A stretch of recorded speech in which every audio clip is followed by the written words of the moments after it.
Hello, welcome back to my Let's Play Thaumcraft 2015 series. So, every time I go do any mining, I'm struck by A, how much Steve can carry, and B, how little Steve can carry.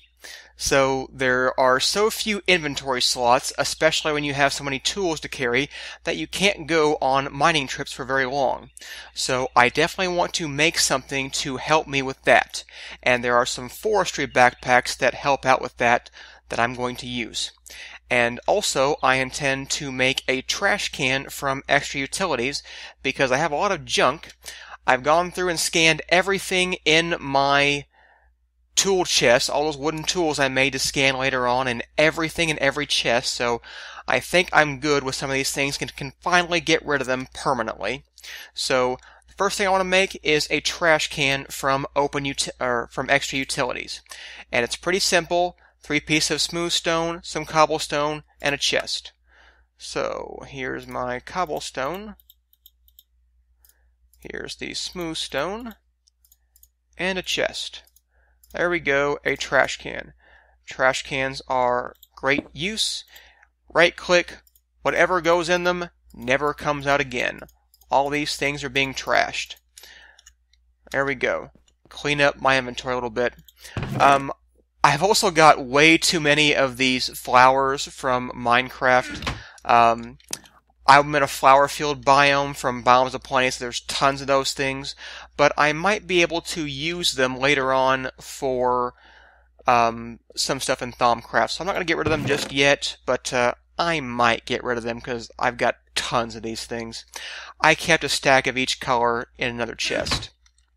And you can scan all the individual colors. That goes for things like wool, too. They get you different research points. Well, actually the same research points, but you get them again. So it's a good idea to keep scanning every single thing you possibly can. Alright, so let's move back into the forestry stuff I want to make. And they're these backpacks. The miner's backpack and the digger's backpack.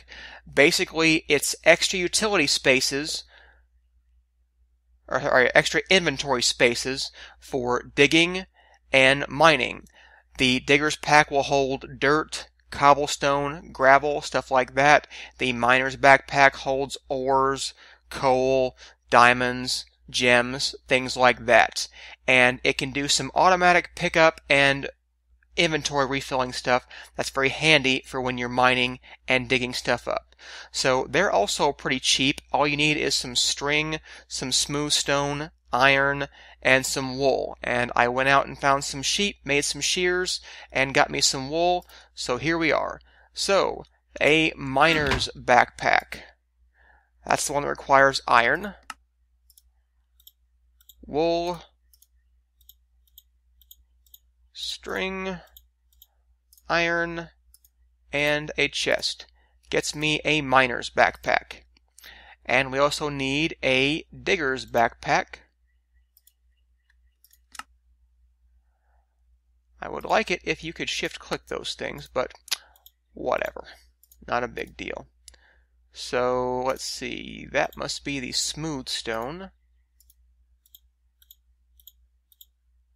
There we go. It's not a big inventory boost, but you know, that's 15 inventory slots for each thing, and it really does help quite a bit when you're mining. I would like to make a knapsack also from Tinker's Construct, but I'm going to need the Smeltery for that, I think. I think I need iron tool rods or something, but so I want to make the Smeltery, but the next step was going and doing some more mining, which meant I thought I'd get something cheaper right now, and we'll get the knapsack later on. And before I forget, I want to definitely scan these things. Don't know how much of forestry is scannable. Okay, those are scannable. I have already scanned all the components. Most of extra utilities, I believe, is scannable too, so yep. And don't forget, you need to shift click on things that have a use, otherwise you just open them. Alright, so I'm going to go do some more mining and get ready to do some Tinker's Construct Smeltery stuff, so I need to find some lava. And then we will build the Smeltery. So I'll be back once I've got everything I need to do the smeltery. Alright, I got the materials I need to make the Tinker's Construct smeltery so that we can do metal working with Tinker's Construct. So I did end up finding a surface lava pool closer to spawn. I thought I saw one there once when I was coming across, but I wasn't sure. But we need to make some seared brick. And I made a few, but I want to show you how to make them so that you'll know them as well. In the Materials in You, Volume 1, we need to make grout. If you cook up grout in a furnace, you get seared brick. Seared brick combines to make seared bricks, but I took a bunch of those from the town already because it has smeltery, so I won't need as much grout as I would generally. I'm going to need about 46 seared bricks to get what I need. I need a smeltery controller. I'm going to go with 3 drains, 2 faucets, and a seared tank. You need at least 1 drain, 1 faucet, a tank, and either a casting table or a casting basin, depending on what you want to make. So let's go ahead and make some grout. Sleep through the night first. Alright, get into my project table. Grout is pretty easy to make. It's a shapeless recipe. There we are. There's 8 more grout.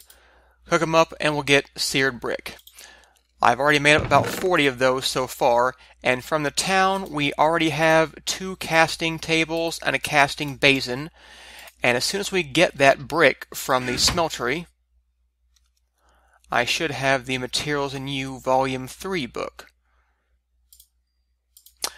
Maybe I have to make something else, like a controller. Alright, let's try that. So the smeltery controller is just bricks in a treasure chest pattern. Ah, there we go. So we need to make one of those to get the Volume 3 of Mighty Smelting. Actually, that's not Volume 3. It used to be called Volume 3 of this book, but now it's called Mighty Smelting. I thought, anyway. Whatever. I've got the book that tells me all about smelting, how to make alloys and things like that. So, yeah, I need a smeltery controller, a seared tank, 9 seared bricks, any combination of 10 seared bricks, seared tanks, drains, a faucet, and a casting table. That's the minimum you'd need pretty much to get started. So let me get the rest of this. And alright, we made our controller. I'm going to make 3 drains.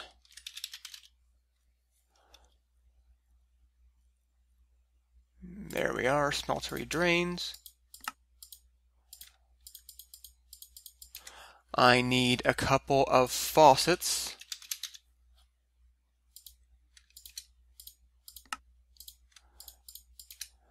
And I needed a seared tank. I forgot to grab glass.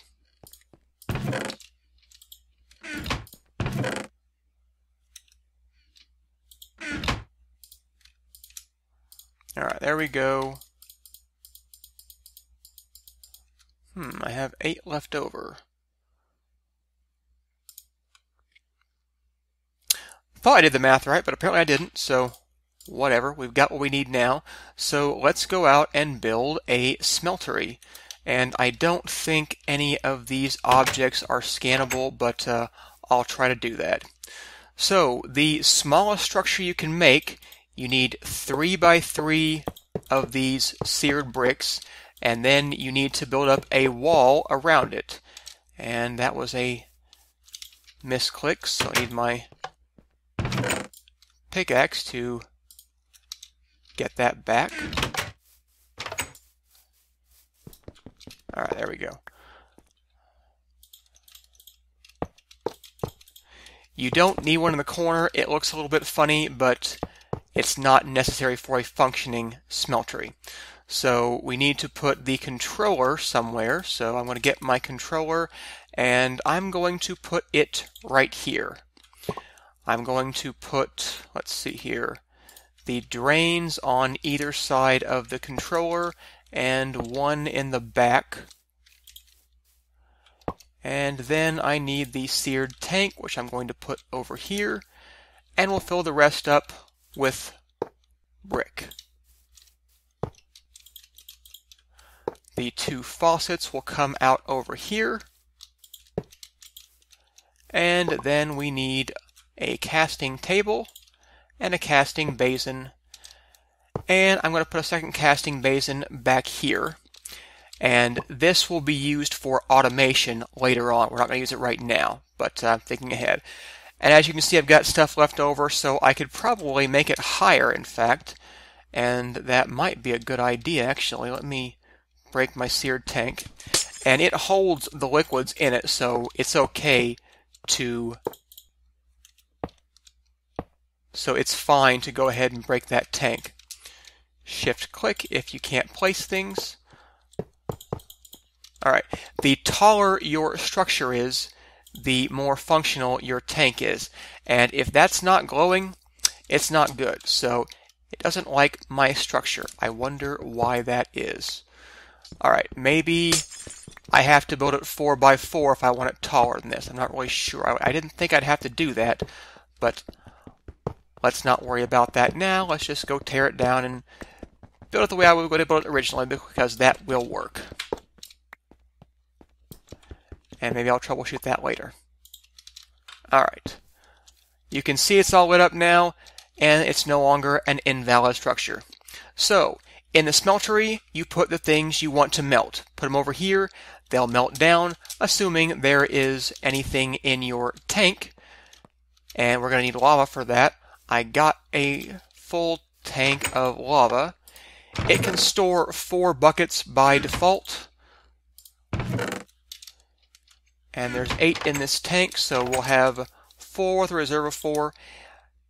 Right-click with the crescent hammer to put it in output mode. There we go. Tank's full. Smeltery's full. Well, the tank's not full. I meant the smeltery's full. The tank's half full now.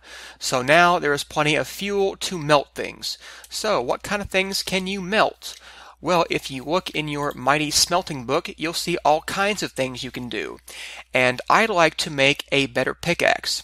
I was fortunate enough to find a steel pickaxe from Railcraft in the village and town.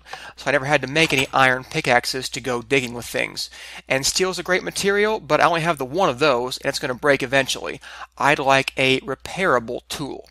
So let's go make a material that's going to be pretty good, a good early game material anyway. It's called alumite. It's made from aluminum, iron, and obsidian. And I already made some more obsidian to use with this, so I need 5 aluminum. Let's see here. 1, 2, 3, 4, 5. And I need...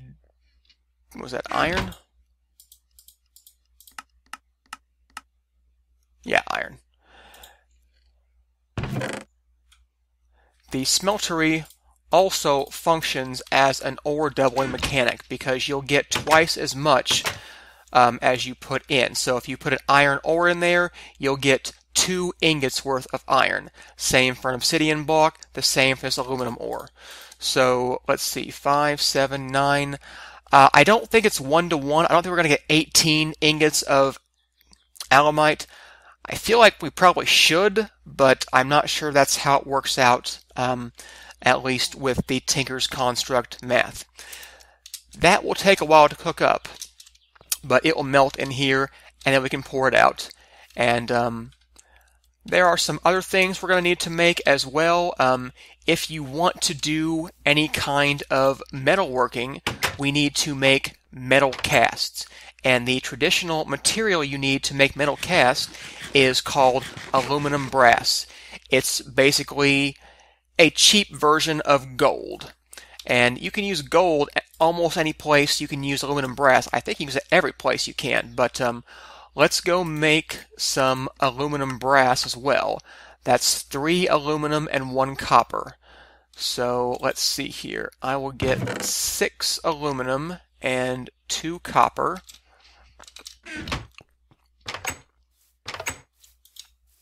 Alright, so I've got some molten aluminum in there. The iron's almost melted. Obsidian's working on that.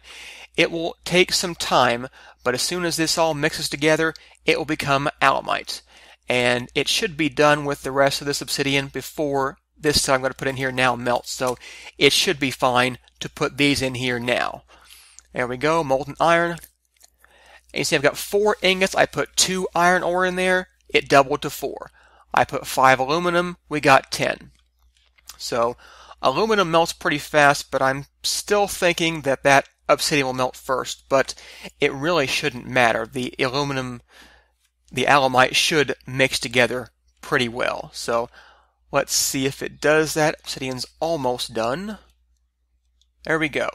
6 alumite. So 5 plus 2 plus 2 gave us 6. That's, yeah, I don't like that math, but whatever. Now we'll make the casts. So, how do you actually make a cast? Well, we're going to need components. We need to pour the molten metal over the part we want to build. So, if I want to make a pickaxe, I'm going to need some pickaxe components. So, where is my cobblestone? There we go. I will need to use a part builder. I want to make a pickaxe. I'll need a pickaxe head. I'm also going to need a tool rod pattern. And I'm actually not going to make a metal binding. We're not going to need one of those. We're going to actually use a paper binding, and that sounds kind of silly, but it does end up making sense later on, at least for this. So there we go. We've got aluminum brass and molten alumite. I'm not sure why they say that's millibuckets and that's ingots. Doesn't really matter. So, if we put one of these parts on our casting table, activate the faucet. There we go. A pickaxe head cast. And we can do the same thing with the stone rod. And we will be able to use that to pour our alumite stuff. So I'm going to make, and let me see here. Let me go get the second book of Tinker's Construct. I want to see if it's worth it to make alumite tool rods or not. So if you go in your Materials in You Volume 2 book, it tells you about the materials and the modifiers. So if we go into the materials, we can see that alumite has a reinforced trait of 2. We'll get that whether we put it on the pickaxe head or on the handle. But the handle modifier is 1.3 versus iron is also 1.3. We've got more iron, so I might want to make iron tool rods instead. Yeah, in fact, I think I'm going to do that. Let me grab another piece of iron.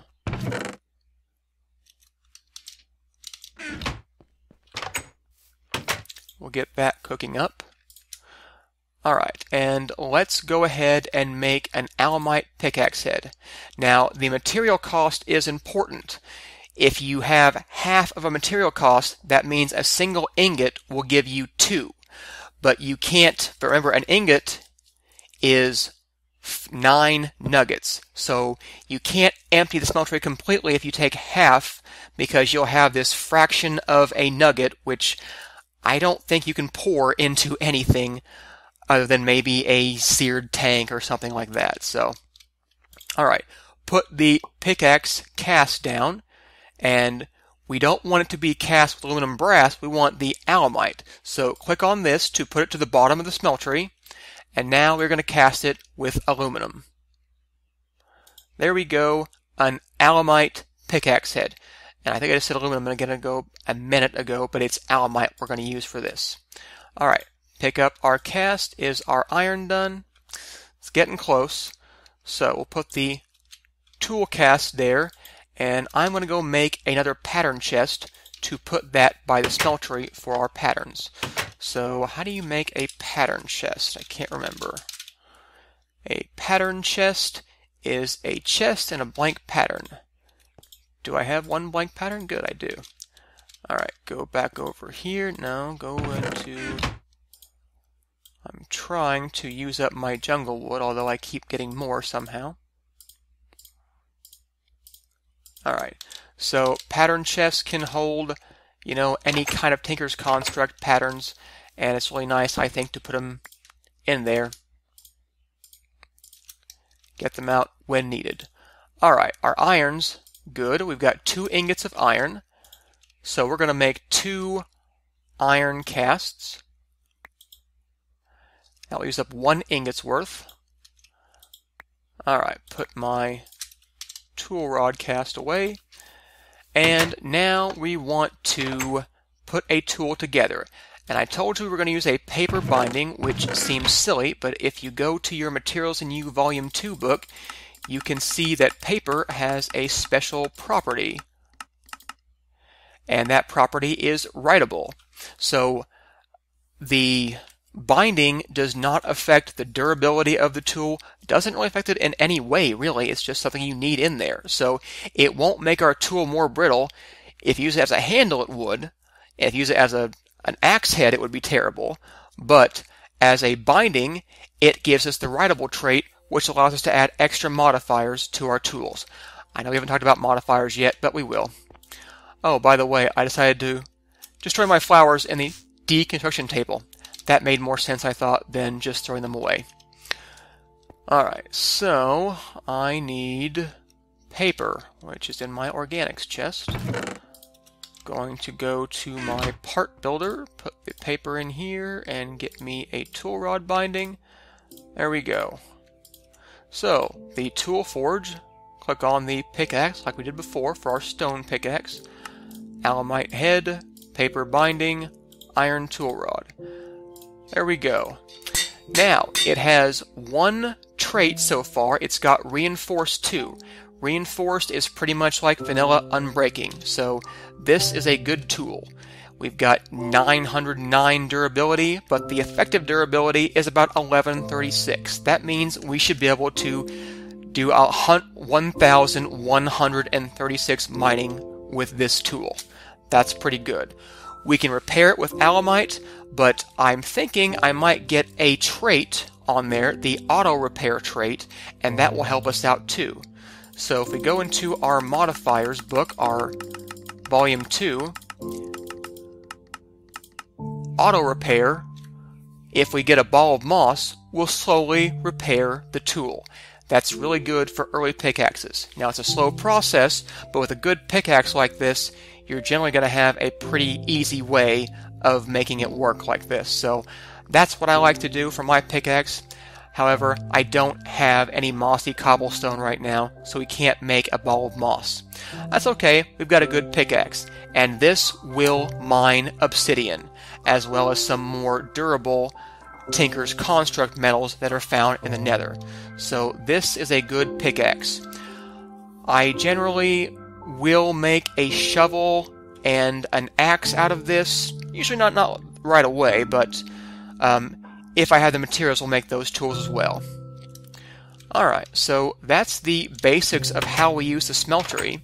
Now, if you want to get things out, like we have 1 ingot of iron, so could we get that ingot back out? And the answer is yes, we can. If we go and get an ingot, like an iron ingot, we can make an ingot cast. So put that down there, put our aluminum brass at the bottom, get us an ingot cast. Take the iron back, put the iron on bottom.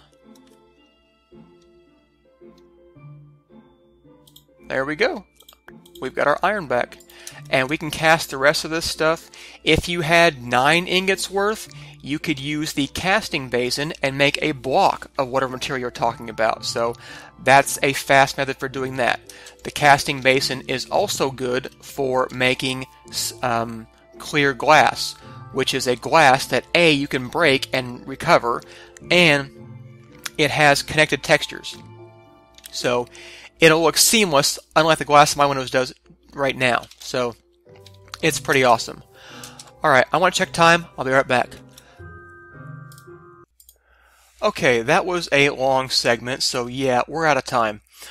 So next time we will make some clear glass, and I'll show you how that looks.